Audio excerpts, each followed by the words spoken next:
Hey everybody, it's Ron over at Becoming Enlightened Together. I hope you guys are having a wonderful weekend and so on. Uh, this is Saturday, the 27th of December, and we're going to go ahead and do the last reading for this week.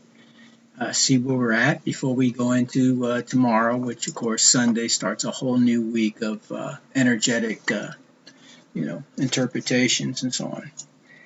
Although, everything does tend to blend one week into the next in terms of overall, there are some very consistent messages being conveyed here. Um, and I invite you to look back at a few of the other shorter readings if, you have questions as to what I mean by that. But let's start off with the overall encompassing energy for this week, which was Sowilo. And Sowilo, of course, in the upright is like the sun card in the tarot deck, meaning that it basically talks about the sun, talks about all things bright and energetic and healthy and things of that nature. It talks about daylight clarity versus nighttime obscurity. It talks about honor, a time of rest, goals being achieved, your desires being achieved and manifesting, a time when power is available to you to make changes in your life in a positive nature, whatever those are for you individually. Okay, talks about victory and success. Talks about contact between your higher self and your unconscious. So, in other words, that well, I'll just say, what we often classify as being like our intuition or things of that nature. Those, small voices in our head or feelings in our gut which guide us here or guide us there when we learn to listen to it. That's our higher self trying to lead us into a higher state of spiritual being, so to speak. Okay. So it also talks about elemental forces, those forces which propel us forward, and I have an entire line of interpretation when I do the tarot that deals with that specific aspect of, if you will, the motivations and the mechanizations and so on, dealing with those spiritual forces which indeed do work in our lives. No, regardless of what you think or feel or what have you or what you believe in. We can look at it as being a psychological thing from a Jungian perspective, or we can actually look at it from genuine higher dimensional beings that indeed look after us or, propel us forward. Okay. Now, the past energy, or that which was pulled earlier for the week for today, is Uruz, and Uruz is also in the upright. And this too is a very positive and powerful rune, which talks about strength and vitality, talks about male masculinity and potency and the arousal of sexual desire. And when we talk about things, especially sexually based things in regards to, the runes and even, tarot, divination and so on, we're talking about the creative force, not necessarily just lustful energy. A lot of our creativity comes from, if you will, the sex chakra, if you will, or that particular area which propels that motivation and that creativity, so to speak. Of course, it can be, utilized in all the wrong ways at times too, or become perverted and things of that nature, or out of balance is another way of looking at it. Okay. So what else does it mean? Well, it talks, like I said, about strength and vitality, untamed potential, a time for great energy and health, once again, that is available to you. It talks about freedom, it talks about action and desire. It talks about the shaping of oneself, their inner power, the formulation of oneself. Okay, so it's very positive in terms of, change and evolution in the human, evolution in terms of spiritual, physical, and physiological, psychological, emotional, everything in every aspect, every dimension that makes us who we are. Okay. Now, in terms of our present energy, we got a rune that's in the reverse, and it's Reidho.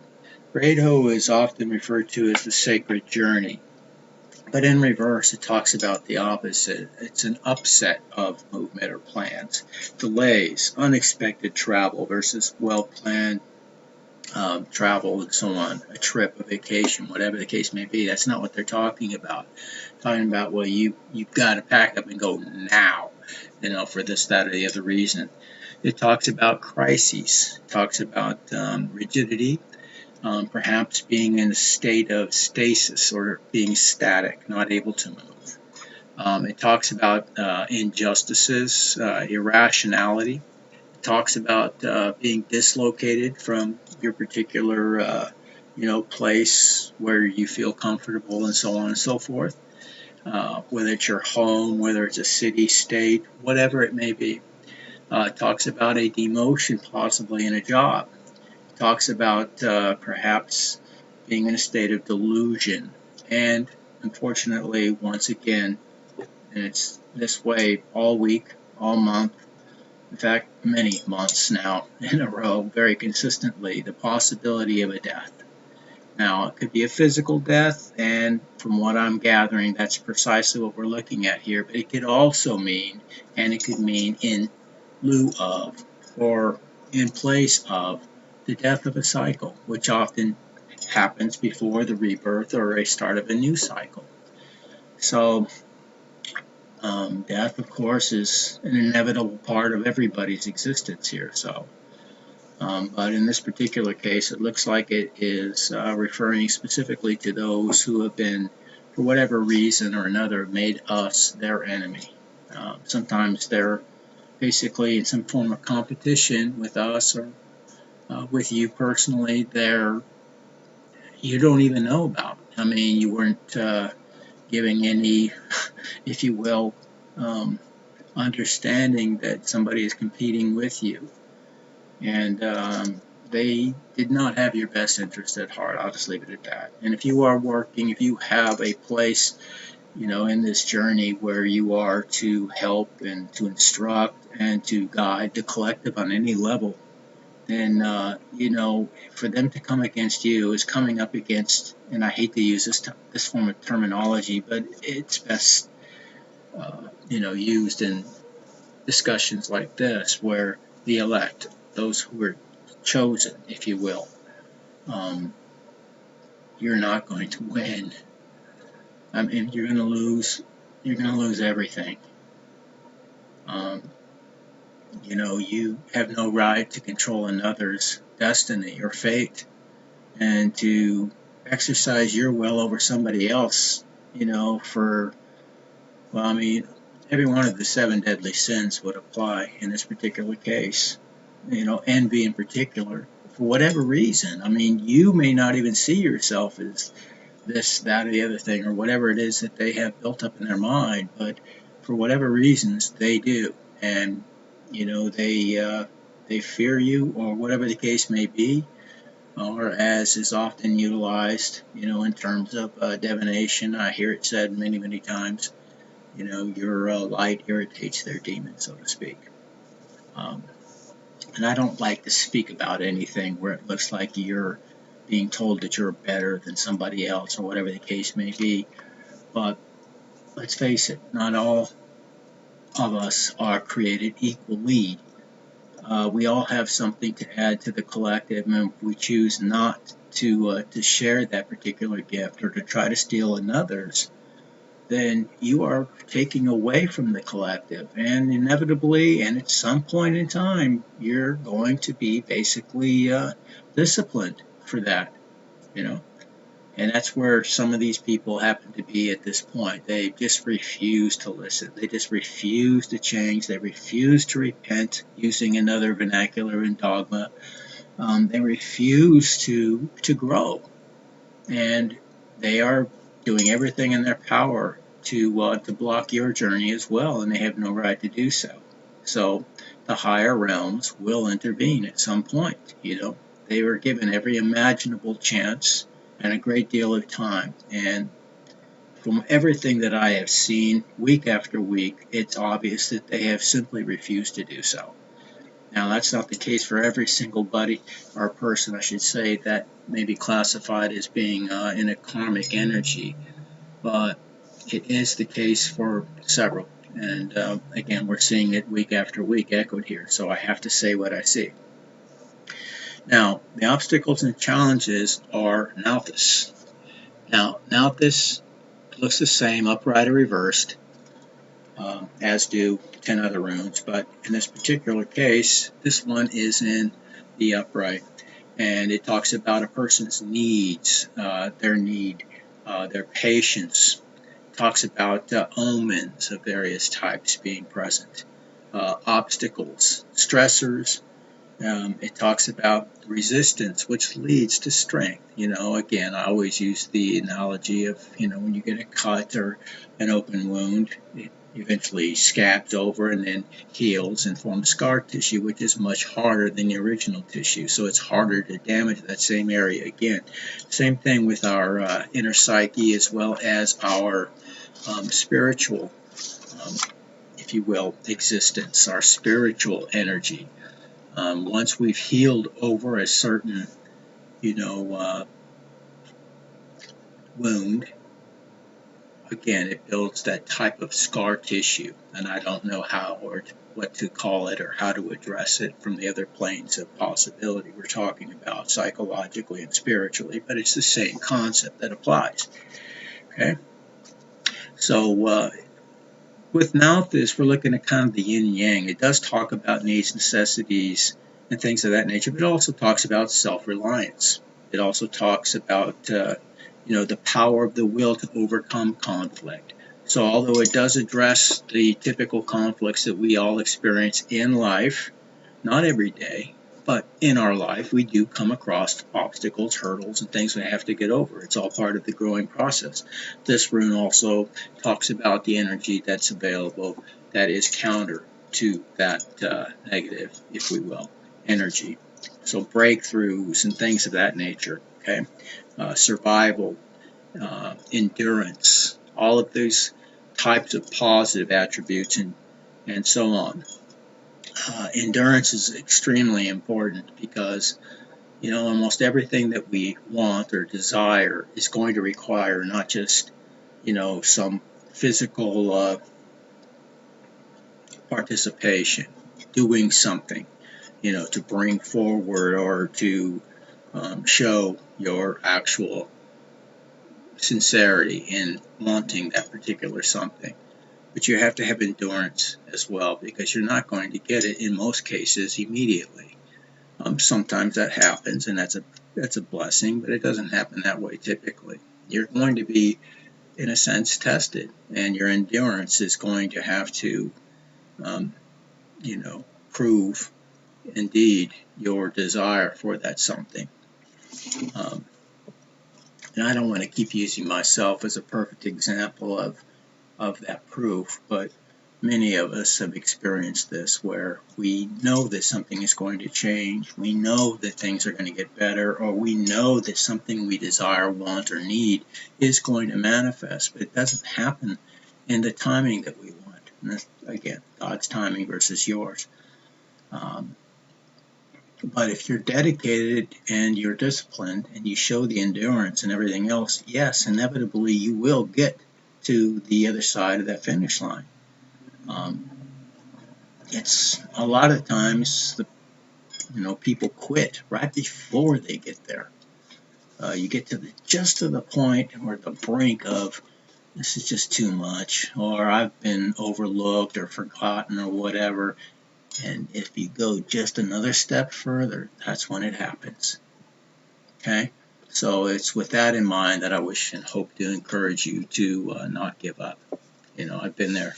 I can tell you with all honesty and sincerity that I have been there many times. And there's been a lot of times I've had that conversation with myself. You don't give up. I mean, that's all I can say. Just never give up. Never give in. It's not easy. Life doesn't seem fair a lot of the times, but You will get to the other side. I promise you, if you don't give up. Now, as far as our help and advice is concerned, we have Yera. Now, Yera is, again, one of those runes that looks the same, upright or reversed. This one, too, is also upright in this case. And this talks about harvests. It talks about seasons, years, cycles. It talks about rewards and possible legalities, either now or in the very near future. But it also talks about peace and commitment. It talks about the results of your earlier efforts being made manifest. So you're now ready to reap what you have sown, so to speak, using a Christian vernacular once again. Talks about peace and happiness and truth. It's a season of truth. Again, we're looking at seasons and cycles. That's really what this rune refers to. And it talks about you needing both determination and patience in this particular point in time in your cycle. It talks about the recognition of one's fate. It talks about everything changes within its own time. Okay? So it's not our timing. It's the higher timing, universe timing, source timing, God's timing. Okay? And basically, to look at the future outcome, we're looking at Legos. Legos is in the upright, and it talks about all things water related. Rivers, lakes, streams, oceans, the flow of that medium, the leaks that may happen as a result of the flow of that medium.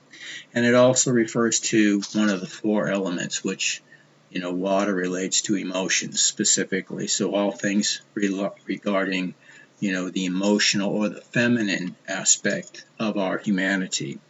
So not only emotions, but the intuitive side.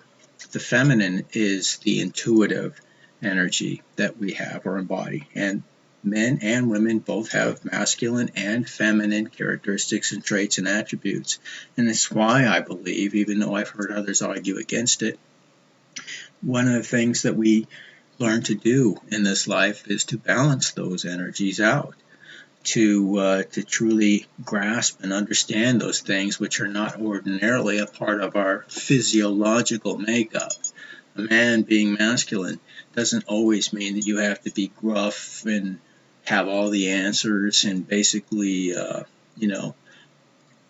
just be instinctive and analytical. You're supposed to marry that or balance that out with the intuitive side, the creative side, and the feeling side as well. There's a lot of, if you will, information that comes from that aspect as well. When you can marry both the intuitive and the analytical together, you have both sides of your brain working, together harmoniously. You have a balanced and far greater perspective of whatever the situation may be.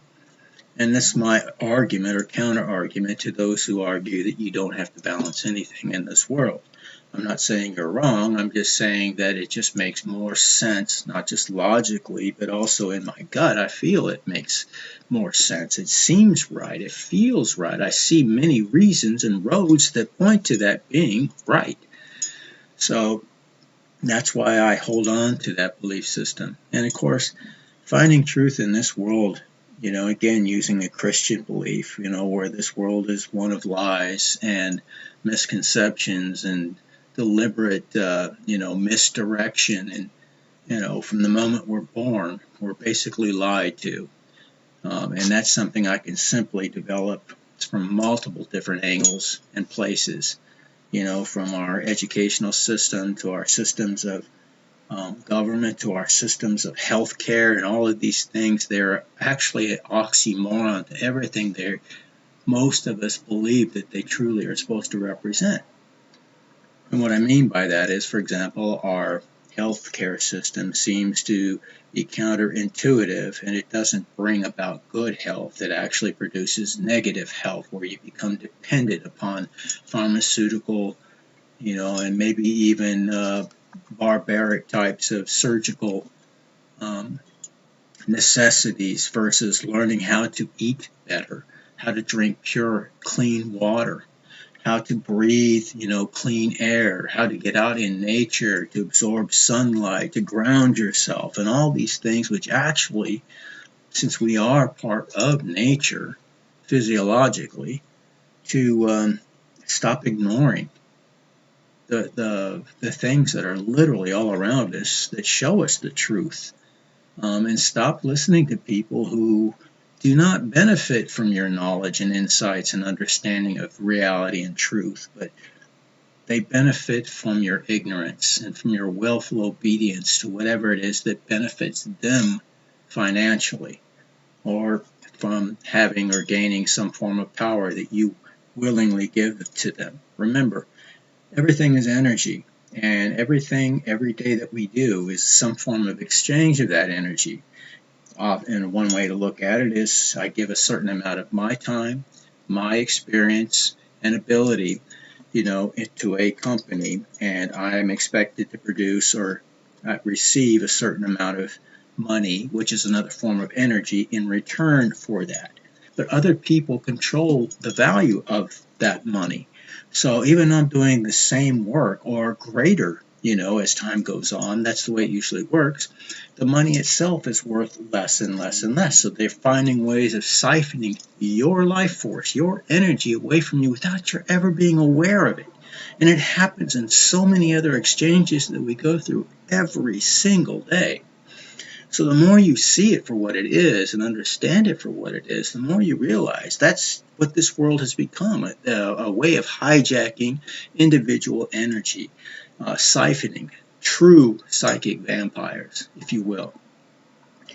And that's one of the things I'm here to expose, that there is if you will, a group of vampires who are literally draining our life force right from in front of our face without our even being aware of it until it's too late, as the story goes. All right, but I don't want to taint this particular holiday season with a bunch of negativity, regardless of whether it's true or not. I have to balance that out too. So I wish to end on a good note.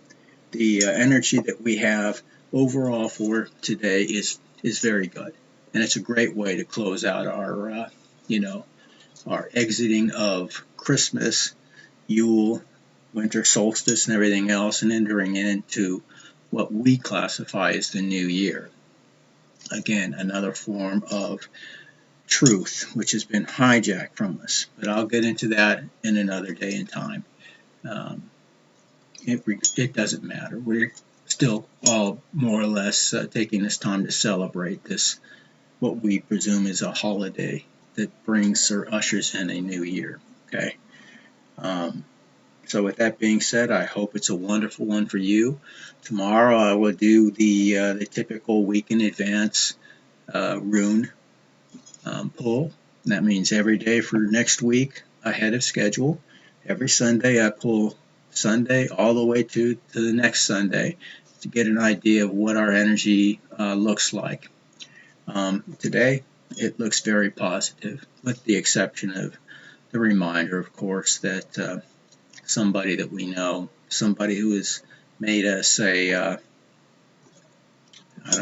enemy in the worst case scenario, or at least somebody who's in competition with us without our being aware of it, that there's a competition even going on, is probably already experiencing health-related issues. Okay, I'll leave it there. But I do wish everybody, including those who are in the lower vibrational state right now, the very, very best. And I pray that you will understand and start to make the right decisions and start moving in the right direction. So to you, I say be victorious, and someday, much, much further down the line, we will all meet again in Valhalla. Take care. God bless.